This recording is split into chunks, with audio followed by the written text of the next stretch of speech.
बड़े दुश्मन गड्डियां दे विच लताड़े ने जेड़ा साडे यार नूं अख चुक के वेखेगा जमीनां धुआं उहदा सारा जग सेकेगा। जवान कहदा साडे यार नूं ओपन चैलेंज मिलिया सी शरीकां नूं, असीं शहर दे नवें अड्डे ते खलोते हां, जे तुहाडे च हिम्मत है ते तुसीं आ जाओ। कहंदा यार मेरे नूं आख्या चल चलिए, कहंदा राइफलां गडासे मेरे वास्ते बिल्कुल नॉर्मल हो गया सी। कहंदा हाली 3 मुड़े असीं उत्थे अड्डे ते गए, कहंदा उहनां नूं कुट के कहंदा बसां छुपदे फिरदे सी, कहंदा बड़ी तसल्ली करके असीं घर आ गए। कहंदा मैं जिसले अपने घर पहुंचे ते अचानक फायरिंग दी आवाज़ आई है। कहंदा मैं दौड़दा जिसले यार दे घर कोल पहुंचा, देखिया उन्हां दे दरवाजे ते फायरिंग दे निशान पे सी। जिसले अंदर वड़िया ते उन्हां दी मझ जिहड़ी है फायरिंग दी वजह नाल लाक हो गई सी। कहंदा यार मेरा बड़ा गुस्से च आ के मैं छड़ना नहीं शरीकां नूं, उन्हां दी फलां टींग कीता। कहंदा उन्हां दा भरा जिहड़ा बड़ा रोकदा सी कि सबर कर जा, उन्हां दा कोई ना कोई असीं कर लैने। कहंदा मैं कहा तुसीं सबर कर जाओ और बंदूक मैनूं दिओ, मैं जाके फायरिंग करके आवना। कहंदा मैं बंदूक लैके जाके उन्हां दी कोठी ते फायरिंग करके कहंदा मैं बड़ी वड्डी गाल कट के मैं कहा बाहर आओ, मैं खलोते आ, मेरा यार जिहड़ा घर है। कहंदा कोई बंदा भी बाहर नहीं निकलिया। कहंदा आके मैं दस्सिया कि इस तरह मैं फायरिंग करके, ज़ाहिर गल है पूरे पिंड च आवाज़ आई सी फायरिंग दी। कहंदा असीं बड़े खुश होए, चलो उन्हां कोलों बदला लै लिया। कहंदा पता भी नहीं लगा भरा को कचहरी जाना सी। कहंदा उन्हां दी इक ज़मीन दा रौला सी, उन्हां नाल ही इस ज़मीन दा रौला आ। कहंदा इसले जांदा पिया ते राह च उहनूं फायरिंग करके लाक कर दित्ता ने। कहंदा इसले मेरे यार नूं पता लग्या, बड़े ही गुस्से च मैं उहनूं कंट्रोल कराया। मैं कहा सबर कर जा, जनाजा हो लैण दे, इन्हां नूं छड्डना नहीं शरीकां नूं, असीं भी इन्हां नूं फैर मार के छड्डांगे। कहंदा उहदा जनाजा शनाजा करा दित्ता ते बड़े असीं तसल्ली भी सा। कहंदा मैं गया जिसले उन्हां दे घर कोल जाके फायरिंग कीती, लेकिन कहंदा मरे ते उन्हां दी लत्त विच फैर लगे। कहंदा मेरे ते परचा हो गया। कहंदा बड़ी मुश्किल है जमानत दे के ते मैनूं बाहर कढाई, उन्हें बड़े पैसे दिते, शरीक भी ढेर मीर है। कहंदा मेरे घर दे मगर लागे कि पुत्तर तू इत्थे नहीं रह सकदा, तू भरा नाल कराची जाएगा। कहंदा बड़ा ना जोर मारिया, पहला तो मैं जान नूं तैयार ही सी क्योंकि मेरा यार इत्थे कल्ला हो जाएगा। कहंदा जबरदस्ती मैनूं कराची लै गए, उत्थे जाके मैं भाईए नाल ढेर भंडी पाई कि मैं इत्थे नहीं रहना, मेरा यार उत्थे कल्ला। कहंदा भाईए ने उत्थे मैनूं कमरे डाल दिता। कहंदा 2 दिन बाद पता लगा कि मेरा यार जिहड़ा कतल हो गया, उहदी छाती ते अगलियां फैर मारे ने। कहंदा मैनूं समझ ना आवे, मैं तो उहदा जनाजा भी नहीं पढ़िया। कहंदा मैं कबर ते खलो के जाके उहदी ते मैं रो के आख्या कि मेरे यार मैं तू फिक्र ना कर, मैं तेरा बदला उन्हां कोलों लाजमी लवां। कहंदा उहदा एक भरा रह गया सी, 2 कतल हो गए सी। कहंदा मैं भाई नूं आख्या कि भाई तू फिक्र ना कर, मैं उन्हां नूं जिहड़ा छड्डांगा नहीं। कहंदा लेकिन सानूं उन्हां पता भी ना लगन दित्ता, उन्हां 2 मुड़े अपने जिहड़े ने यूरोप काट दित्ते। कहंदा जिसले यूरोप टुर गए अगू असीं करना भी के सी। कहंदा उन्हें घर जाके बड़ियां धमकियां शमकियां दित्तियां, लेकिन वो बजुर्ग ही कार सी, मुड़े 2 जिहड़े ने यूरोप नास के सी, उन्हां नूं पता सी कि इन्हां हुण छड़ना नहीं है। कहंदा अगू बड़ा परेशान हो गया भी कि बनेगा के। कहंदा अचानक जिहड़ा एक एजेंट नाल उहदी गलबात सी, मैनूं कहंदा कि जे तू उत्थे बाहर जाए जाके उन्हां कोलों बदला लवें ते मैं तैनूं बाहर टोरना। कहंदा मैं कहा भाई तू टोर, मेरा तेरे नाल वादा रहा कि मैं अपने यार दा उत्थे जाके यूरोप बदला लाजमी लवां। उन्हें आख्या चल ठीक है। कहंदा उन्हें मेरे सारे पैसे भरे। कहंदा एक मुड़ा तलक वाला सी इत्थे यूरोप, कहंदा उहदे कोल जिसले मैं उत्थे आया, कहंदा उहदी जिहड़ी उन्हां नाल चंगी भली गलबात सी,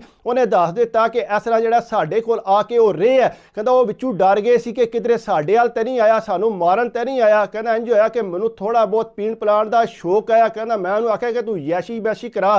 कहंदा उन्हें यैशी मैशी मैनूं कराई, बाहर जाके फराया टराया। कहंदा घर आके शराब शरू पीती। कहंदा अगू वो मेरे कोल पुछदा जिहदे कोल मैं आया सा, कहंदा सना किस चक्कर तू इत्थे यूरोप आए। कहंदा मैं कहा यार उंज ही आया, मैं हुण तंग आ गया सा, मैं क्यों उत्थे जाके शरीकियां च वड़िया रवां। कहंदा पूरी गलबात लैके ना, कहंदा मैनूं पता सी कि सारा, कहंदा शराब मैं पीती सी लेकिन मैनूं सारा होश है कि किहड़े चक्करां विच है।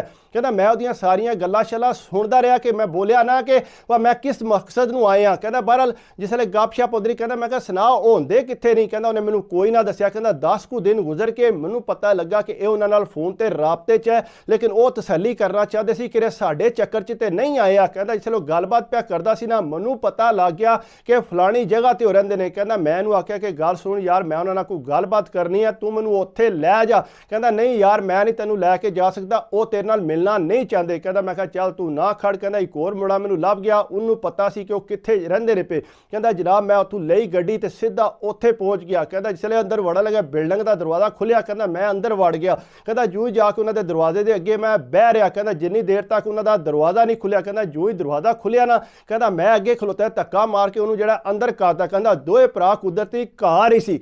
कहंदा मैं कहा इत्थे बह जाओ चुप करके। कहंदा चंगा वड्डा छुरा मैं फड़िया सी। कहंदा उन्होंने उत्थे मैं बिठा दिता, उन्हें कोशिश बड़ी की नसन की। मैं कहा इत्थे बह जाओ आराम नाल, तुहाडी फलां टीं कीता, जे उठे जे तुहानूं मैं इत्थे ही जरा छुरे फेर देंगा। कहंदा पर उन्होंने मैं बिठा के, कहंदा तगड़ा मैं भी बड़ा सा।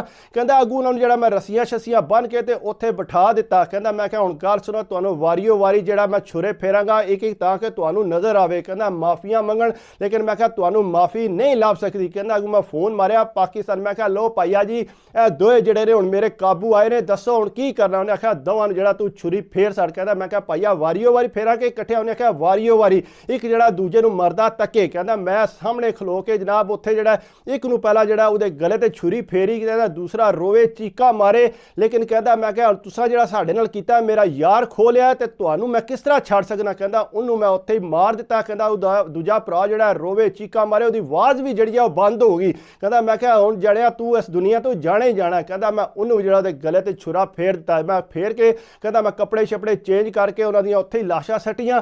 ਕਹਿੰਦਾ ਮੈਂ ਜਿਹੜਾ ਅੱਗੋਂ ਆਪਣਾ ਜਿਹੜਾ ਦੂਸਰਾ ਯਾਰ ਸੀ ਉਹਦੇ ਕੋਲ ਆ ਗਿਆ। ਉਹਨੂੰ ਮੈਂ ਆਖਿਆ ਕਿ ਗੱਲ ਸੁਣ, ਜੇ ਕਿਸੇ ਨਾਲ ਤੂੰ ਗੱਲ ਕੀਤੀ ਨਾ ਤੇ ਤੇਰੀ ਵੀ ਖੈਰ ਨਹੀਂ ਹੈ, ਤੂੰ ਵੀ ਤੇ ਪਿੰਡ ਉੱਥੇ ਆਉਣਾ ਹੀ ਹੈ। ਮੈਂ ਉਹਨਾਂ ਦੋਵਾਂ ਨੂੰ ਕਰ ਦਿੱਤਾ ਕਤਲ। ਇਸ ਵਾਸਤੇ ਮੈਂ ਹੁਣ ਜਾਣਾ ਵਾਪਸ ਪਾਕਿਸਤਾਨ। ਤੂੰ ਇੰਜ ਕਰ, ਮੇਰਾ ਬੰਦੋਬਸਤ ਕਰ, ਇਸ ਮੁਲਕ ਤੋਂ ਮੈਨੂੰ ਦੂਸਰੇ ਮੁਲਕ ਛੱਡ ਕੇ ਆ। ਕਹਿੰਦਾ ਉਹ ਕਹਿੰਦਾ ਭਾਈਆ ਮੈਂ ਨਹੀਂ ਕਹਿਣਾ। ਕਿ ਗੱਲ ਸੁਣ, ਜੇ ਨਾ ਕੀਤੀ ਹੂੰ ਤੇ ਤੇਰੀ ਖੈਰ ਨੂੰ ਆ। ਕਹਿੰਦਾ ਉਹਨੂੰ ਮੈਂ ਡਰਾਇਆ ਸ਼ਾਇਦ, ਉਹਨੇ ਫਿਰ ਮੇਰਾ ਜਿਹੜਾ ਬੰਦੋਬਸਤ ਕੀਤਾ। ਕਹਿੰਦਾ ਮੈਂ ਉੱਥੋਂ ਜਿਹੜਾ ਯੂਰਪ 'ਚ ਦੂਸਰੇ ਮੁਲਕ ਦਾ ਬਾਰਡਰ ਕ੍ਰਾਸ ਕੀਤਾ। ਕਹਿੰਦਾ ਕ੍ਰਾਸ ਕਰਕੇ ਅੱਗੂ ਜਿਹੜਾ ਮੈਂ ਫਲੈਟ ਲਈ ਤੇ ਪਾਕਿਸਤਾਨ ਆ ਗਿਆ। ਕਹਿੰਦਾ ਮੈਂ ਜਿਸ ਵੇਲੇ ਪਾਕਿਸਤਾਨ ਆਇਆ, ਆ ਕੇ ਜਿਹੜਾ ਬੜਾ ਉਹਨਾਂ ਨੂੰ ਪਿੱਛੋਂ ਪਤਾ ਲੱਗਾ ਕਿ ਇਸ ਤਰ੍ਹਾਂ ਜਿਹੜਾ ਉਹ ਸਾਡੇ ਮੁੰਡੇ ਦੋਏ ਕਤਲ ਹੋ ਗਏ। ਕਹਿੰਦਾ ਰੋਣ ਪਿੱਟਣ ਲੱਗ ਪਏ। ਲੇਕਿਨ ਕਹਿੰਦਾ ਮੇਰੀ ਉਹਨਾਂ ਤੱਕ ਖਬਰ ਪਹੁੰਚ ਗਈ ਸੀ ਕਿ ਮੈਂ ਉੱਥੋਂ ਯੂਰਪ ਤੋਂ ਹੋ ਕੇ ਆਏ ਹਾਂ। ਕਹਿੰਦਾ ਉਹਨਾਂ ਆਖਿਆ ਜੀ ਅਸੀਂ ਤੇਰੇ ਤੇ ਪਰਚਾ ਕਰਾ ਕੇ ਤੈਨੂੰ ਜਿਹੜਾ ਅੰਦਰ ਕਰਾਂ। ਕਹਿੰਦਾ ਉਹਨਾਂ ਬੜੀ ਕੋਸ਼ਿਸ਼ ਕੀਤੀ, ਲੇਕਿਨ ਯਾਰ ਦਾ ਜਿਹੜਾ ਭਰਾ ਹੈ ਉਹਦੇ ਕੋਲ ਰੱਜ ਪੈਸਾ ਸੀ। ਕਹਿੰਦਾ ਉਹਨੇ ਮੇਰੇ ਪਿੱਛੇ ਰੱਜ ਪੈਸਾ ਲਾਇਆ, ਬੇਸ਼ੁਮਾਰ ਪੈਸਾ ਲਾਇਆ, ਲੇਕਿਨ ਉਹਨੇ ਮੈਨੂੰ ਅੰਦਰ ਨਹੀਂ ਹੋਣ ਦਿੱਤਾ। ਕਹਿੰਦਾ ਮੇਰੇ ਤੇ ਬੜਾ ਖੁਸ਼। ਉਹਨੇ ਕਿਹਾ ਸਾਡੀ ਜਾਇਦਾਦ ਜਿਹੜੀ ਹੈ ਅੱਧੀ ਤੇਰੀ ਹੈ ਤੇ ਅੱਧੀ ਸਾਡੀ। ਕਹਿੰਦਾ ਮੈਂ ਕਿਹਾ ਨਾ ਭਾਈਆ, ਮੇਰਾ ਉਹ ਯਾਰ ਸੀ, ਮੇਰਾ ਦਿਲ ਜਾਨ ਤੂੰ ਯਾਰ ਆਇਆ, ਇਸ ਵਾਸਤੇ ਮੈਂ ਉਹਦਾ ਕੋਈ ਇੱਕ ਚੀਜ਼ ਨਹੀਂ ਲੈਣੀ। ਮੇਰੇ ਦਿਲ ਨੂੰ ਤਸੱਲੀ ਹੋ ਗਈ ਹੈ, ਇਹਨਾਂ ਦਾ ਪੂਰਾ ਖਾਨਦਾਨ ਮੈਂ ਮੁਕਾ ਦਿੱਤਾ ਹੈ ਦੁਸ਼ਮਣੀ 'ਚ, ਹੁਣ ਤੁਸੀਂ ਖੁਸ਼ ਹੋ ਜਾਓ। ਇਸ ਵਾਸਤੇ ਕਹਿੰਦਾ ਮੈਂ ਇਹ ਆਖਿਆ ਕਿ ਮੈਂ ਹੁਣ ਪਿੰਡ ਛੱਡ ਕੇ ਤੇ ਚੱਲਾਂ ਇੱਥੋਂ। ਕਹਿੰਦਾ ਮੈਂ ਫਿਰ ਉਹ ਪਿੰਡ ਛੱਡ ਦਿੱਤਾ ਸੀ। ਕਹਿੰਦਾ ਪਿੰਡ ਛੱਡ ਕੇ 10 ਸਾਲ ਮੈਂ ਕਿਸੇ ਨੂੰ ਦੱਸਿਆ ਨਹੀਂ ਹੈ ਕਿ ਮੈਂ ਕਿਹੜੀ ਜਗ੍ਹਾ ਤੇ ਹੁੰਨਾ। ਕਹਿੰਦਾ ਮੈਂ ਉੱਥੇ ਪਰਾਂ ਸਾਈਡ ਤੇ ਰਿਹਾ। ਕਹਿੰਦਾ 10 ਸਾਲਾਂ ਬਾਅਦ ਜਿਹੜਾ ਫਿਰ ਮੈਂ ਆਪਣੇ ਪਿੰਡ ਚੱਕਰ ਲਾਇਆ, ਲੇਕਿਨ ਫਿਲਹਾਲ ਉਸੇ ਤਰ੍ਹਾਂ ਨਾਰਮਲੀ ਚੱਲ ਰਿਹਾ ਸੀ। ਨਾ ਉਹਨਾਂ ਨੇ ਕੋਈ ਵਾਅਦਾ ਕੀਤਾ ਸੀ, ਨਾ ਇਹਨਾਂ ਕੀਤਾ ਸੀ। ਕਹਿੰਦਾ ਉਸੇ ਤਰ੍ਹਾਂ ਬੰਦੂਕਾਂ ਸ਼ੂਕਾ ਲੈ ਕੇ ਬੈਠੇ ਹੁੰਦੇ ਸੀ, ਲੇਕਿਨ ਕਰਦੇ ਕਰਾਂਦੇ ਕੁਝ ਨਹੀਂ ਸੀ। ਕਹਿੰਦਾ ਬਾਹਰ ਮੈਂ ਪੋਲਾ ਜਾਂ ਮਿਲ ਕੇ ਤੇ ਫਿਰ ਤੂੰ ਗਾਇਬ ਹੋਇਆ। ਕਹਿੰਦਾ ਅੱਜ ਤੱਕ ਜਿਹੜਾ ਮੈਂ ਦੁਬਾਰਾ ਉੱਥੇ ਵਾਪਸ ਨਹੀਂ ਗਿਆ। ਕਿਉਂ ਨਹੀਂ ਗਿਆ? ਇਸੇ ਵਜ੍ਹਾ ਤੋਂ ਨਹੀਂ ਗਿਆ ਕਿ ਇਹ ਨਾ ਹੋਵੇ ਕੋਈ ਵਾਅਦਾ ਹੋਰ ਹੋ ਜੇ, ਫਿਰ ਮੈਨੂੰ ਸ਼ਾਇਦ ਕਤਲ ਕਰ ਦੇਣ। ਲੇਕਿਨ ਕਹਿੰਦਾ ਆਪਣੇ ਯਾਰ ਦਾ ਬਦਲਾ ਲੈ ਕੇ ਮੈਨੂੰ ਬੜਾ ਸਕੂਨ ਆਇਆ ਸੀ, ਦਿਲ ਨੂੰ ਤਸੱਲੀ ਹੋਈ ਸੀ ਕਿ ਮੈਂ ਇਤਨਾ ਵੱਡਾ ਕੰਮ ਕਰ ਦਿੱਤਾ। ਬਾਕੀ ਅਗਰ ਇਹ ਮੇਰੀ ਵੀਡੀਓ ਤੁਹਾਨੂੰ ਅੱਛੀ ਲੱਗੀ ਹੋਵੇ ਤਾਂ ਪਲੀਜ਼ ਯਾਰ ਲਾइक भी करा करो, कमेंट्स भी करा करो, सबसक्राइब कर दो तो दिल खुश होंदा। बाकी दुआवां च याद रखा करो, अपनी सेहत का ख्याल रखा करो। सेहत है तो सब कुछ है। अल्लाह हाफिज़।